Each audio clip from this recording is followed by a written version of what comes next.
Avec mes sœurs, en fidélité à l'amitié profonde qui reliait nos parents, Jacques et Simone de Bollardière, à Jean-Marie et Hélène, je suis à vos côtés pour témoigner de la vitalité de ces liens qui se sont noués à partir des années 1970.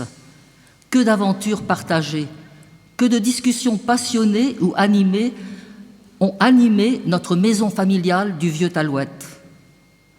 En ces moments d'émotion et d'adieu à Jean-Marie, je tiens à exprimer à Hélène, ses enfants Isabelle, Vincent et toute leur famille nos pensées les plus affectueuses.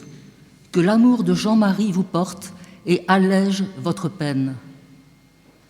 Mes pensées vont vers vous aussi, les amis du MAN. Vous avez tellement débattu et œuvré ensemble, inspirés par les travaux de Jean-Marie et son engagement tenace pour donner toute sa crédibilité et sa force aux alternatives de la non-violence, pour faire la guerre à la guerre et tenter de bâtir un monde de fraternité, de justice et de paix. Je voudrais ici témoigner de la rencontre de deux infatigables débatteurs et compagnons de lutte pour la cause de l'homme, celle que nous venons de réentendre dans la force inouïe du message de Noël, où la naissance d'un enfant, dans la fragilité de sa condition humaine, réveille la conscience des nations dans un message de paix et de fraternité. Jean-Marie et mon père se sont épaulés pour être au cœur des luttes où se questionnait le sens de la vie, la reconquête de la dignité humaine, quand les hommes se regardent dans les yeux, se reconnaissent frères en humanité, transforment leurs épées en socs de charrue pour creuser de larges sillons ou semer avec enthousiasme des graines d'amour et d'espérance.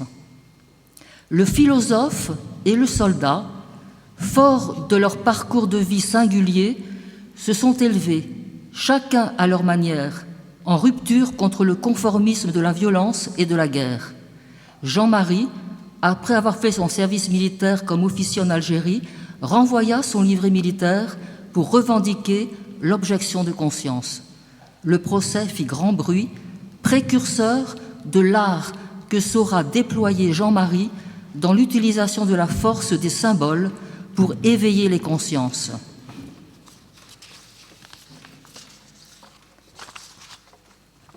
L'enseignant devint militant de la non-violence sur les pas de Gandhi et de Martin Luther King, en recherche d'outils rhétoriques solides et d'actions concrètes pour faire partager ses convictions. Pour le général Jacques de Bollardière, la dénonciation de la torture en Algérie, instituée insidieusement en système, fracassa sa brillante carrière militaire. Il ne pouvait admettre que l'armée se déshonore et que sa patrie, le pays des droits de l'homme, se comporte comme les nazis qu'il avait farouchement combattus dans la France libre tout au long de la Deuxième Guerre mondiale. Avec la guerre d'Algérie, il s'aperçoit que le combat pour l'homme ne peut plus être mené par les moyens de la violence. Il divorcera d'avec l'armée pour s'orienter vers l'éducation populaire qui étaye les êtres humains à prendre leur destin en main.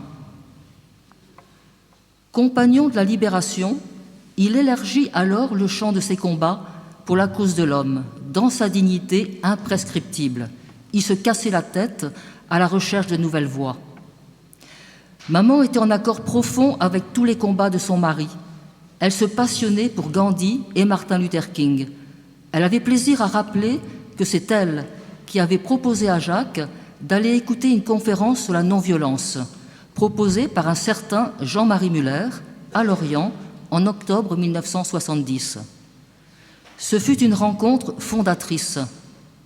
Elle éclairera la vie de mon père et orientera tous ses combats. Ayant mesuré les impasses de la violence, il envisage alors les possibilités de la non-violence comme la force pertinente d'une stratégie alternative à déployer.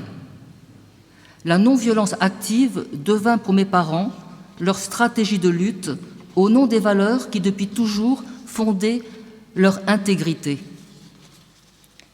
La sortie du livre de Massu en 1971 relance le débat sur la torture et pousse mon père à écrire « Bataille d'Alger, bataille de l'homme », remettant Bollardière sur le devant de la scène publique.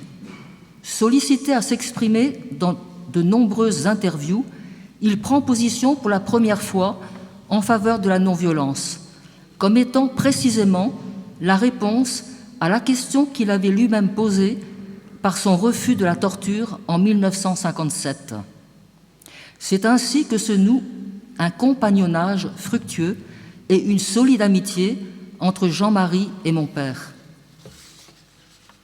Ces liens de complicité et de fraternité se forgent au cours d'une multitude de réunions, de débats, pour faire émerger les principes d'une défense civile non violente, pour élaborer le manifeste pour une alternative non violente qui sera le socle de la création du MAN en 1974 et le début de bien des aventures que vous êtes nombreux ici à avoir partagées. Il ne m'est pas possible de raconter toute la saga des combats partagés avec Jean-Marie, dans un nombre incalculable de conférences, de débats, de témoignages devant les tribunaux pour soutenir les objecteurs de conscience, de grèves de la faim pour le Larzac ou contre la dissuasion nucléaire. J'évoquerai juste l'expédition dans le Pacifique contre les essais nucléaires en atmosphère. Elle est comme une parabole de ce qu'est la force symbolique de la non-violence. Je revois encore la petite troupe de cœur pur, Jean-Marie, mon père, et puis Jean Toulat, Brice Lalonde et Gilbert Nicolas, engagés dans le bataillon de la paix, imaginé et financé par Jean-Jacques Servan-Schreiber. Ils ont pris l'avion vers Mururoa pour retrouver l'équipage du Free, une frêle goélette pilotée par une joyeuse bande de hippies néo-zélandais, militants de Greenpeace. Ils s'engagent dans une course-poursuite au milieu des puissants navires de guerre de la marine française, qui tentent de les empêcher d'atteindre la zone des essais nucléaires. Je tiens à partager avec vous une photo que j'ai retrouvée récemment et qui me bouleverse. On y voit un trio improbable, en short et en communion d'esprit, s'ouvrant humblement à plus grand que soi-même. Dans la confiance, ils envisagent de reprendre à leur compte le combat de David contre Goliath. Jean Toulat, assis au centre, élève une hostie. Jean-Marie, arrimé au bastingage, se penche vers lui, un modeste gobelet à la main, en guise de calice. Et papa, de l'autre bord, accroché à une canalisation, tient le livre de messe à leur disposition. Ils seront arraisonnés quelques heures plus tard, trimballés manu militari, sans opposer de résistance, et mis en détention. Ils engageront une grève de la faim pour protester contre cette mesure qu'ils jugent arbitraire. Une fois de plus, papa sera sanctionné par le ministre de la Défense.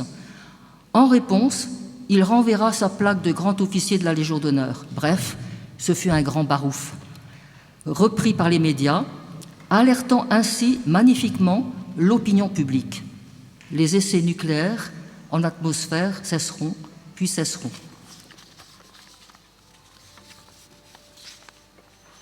Le sujet ressort avec le scandale de l'irradiation des populations des îles environnantes et des militaires associés aux essais, sans compter la question de la dissuasion nucléaire non réglée à ce jour. Pour terminer, j'évoquerai les derniers moments de mon père à Guidel. Quelques jours avant de mourir, il avait tenu à téléphoner à Jean-Marie pour lui dire au revoir. La parole était difficile, mais les derniers mots prononcés ont été « Nous gagnerons, nous gagnerons ». Jean-Marie écrira « Il ne pensait probablement pas qu'il reprenait ainsi les paroles exactes du chant par lequel tous les militants de la non-violence se reconnaissent à travers le monde. We shall overcome. Jean-Marie portera la parole de la famille aux obsèques de Jacques de Bollardière. Nous lui sommes infiniment reconnaissants d'avoir su si bien trouver les mots pour évoquer le paradoxe de son parcours et la belle personne qu'il était. C'est maintenant, autour de la famille Bollardière, de dire au revoir et merci à Jean-Marie et d'être aux côtés d'Hélène, d'Isabelle, de Vincent et de leurs proches avec toute notre amitié. En adieu, Jean-Marie, Je reprendrai les mots qui ont été les tiens pour papa. Au bout de cette vie dense, que la certitude de l'espérance qui a été la tienne continue d'être portée par d'autres. Nous sommes aujourd'hui les héritiers de cette espérance. Nous continuerons à marcher sur la même route où nous avons cheminé ensemble et ton témoignage continuera à nous fortifier. Adieu, Jean-Marie.